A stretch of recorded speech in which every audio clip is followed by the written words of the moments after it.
Israel's Prime Minister Benjamin Netanyahu took to the international stage to address the UN General Assembly.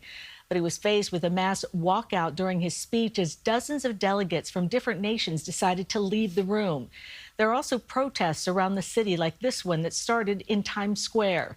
We have team coverage of the UN General Assembly. It's a gridlock traffic day, and it takes a look at how to navigate it. Ali Bauman has a look at the growing protests outside the facility. But we start with Tim McNicholas and the address from the Prime Minister this morning. Tim? Cindy, Netanyahu said he surrounded Gaza with loudspeakers today so that Israeli hostages and Hamas could listen to his speech as he called for Hamas to lay down their weapons and release the hostages. But some of the United Nations delegates here in New York may not have heard his words. Israeli Prime Minister Benjamin Netanyahu drew both applause and exits.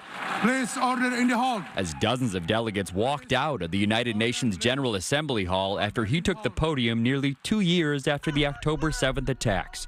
Netanyahu praised President Trump for bombing Iranian nuclear sites, then addressed the world leaders who have criticized Israel. For much of the past 2 years, Israel has had to fight a seven-front war against barbarism, with many of your nations opposing us.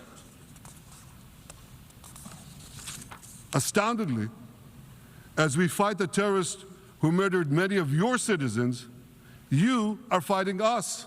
A panel commissioned by the United Nations Human Rights Council released a report this month accusing Israeli authorities of committing acts of genocide against Palestinians. Would a country committing genocide plead with the civilian population it is supposedly targeting to get out of harm's way? Would we tell them, get out, if we want to commit genocide? We're trying to get them out. And Hamas is trying to keep them in. And a report backed by the United Nations and released last month declared famine in parts of Gaza, which the Israeli government has called an outright lie. It is a famine that we could have prevented if we had been allowed. Yet food stacks up at borders because of systematic obstruction by Israel. If there are Gazans who don't have enough food, it's because Hamas is stealing it. He also made it clear he is not in favor of a two-state solution and likened it to the U.S. giving al-Qaeda a state after 9/11, Cindy. You may have noticed he had a QR code on his lapel that leads to a website about the October 7th attacks. Okay, Tim, thank you very much. Now, Netanyahu's appearance has drawn protesters outside the UN, and that's where Ali Bauman is live after speaking to demonstrators on different sides of the issue. Ali.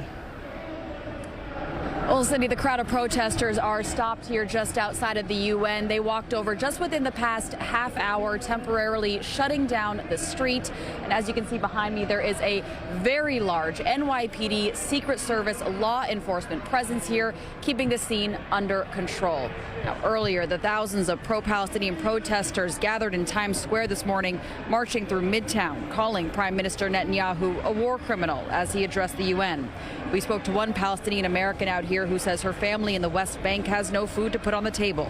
At the same time, families of some of the Israeli hostages gathered here, calling for their relatives released by Hamas.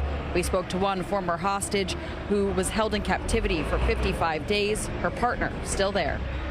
I'm going to continue to push also my government to end this war, to bring all the hostages.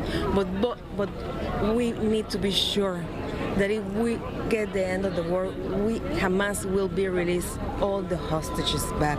We would like military intervention right now. We need to allow humanitarian aid into Gaza, where people are under forced starvation, where hospitals, all 36 hospitals have been bombed. We need infrastructure to be rebuilt.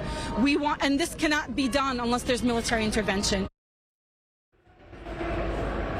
Again, a very large law enforcement presence out here. And at this hour, the NYPD says there are no reported protest-related arrests so far today.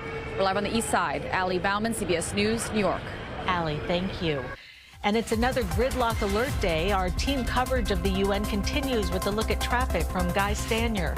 Good morning, Cindy. Well, it is another gridlock alert day due to the UN General Assembly, which continues on the east side. If you have to drive into the city, avoid the east side if possible, specifically 1st Avenue and the FDR Drive near the United Nations, as well as a lot of the cross streets between 47th and 38th. We have been seeing lots of closures and detours all week. Mass transit is your best option. Checking on the East River crossings, the Queens Midtown Tunnel, heavy headed into Manhattan as it exits right near the United Nations. Delays stretch back on the LIE to about Greenpoint Avenue. Mass transit is definitely your best bet if you need to get into the city. Having said that, PATH is running with delays between Journal Square and 33rd Street, but everything else is on or close for Metro North, New Jersey Transit, and the LIRR. Alternate side parking is in effect today citywide, and it's another gridlock alert day. All right, Guy, thank you. And stay with CBS News New York for the very latest on the big headlines coming out of the UN General Assembly. For a look back on the week and the map of the street closures, go to our website at cbsnewyork.com.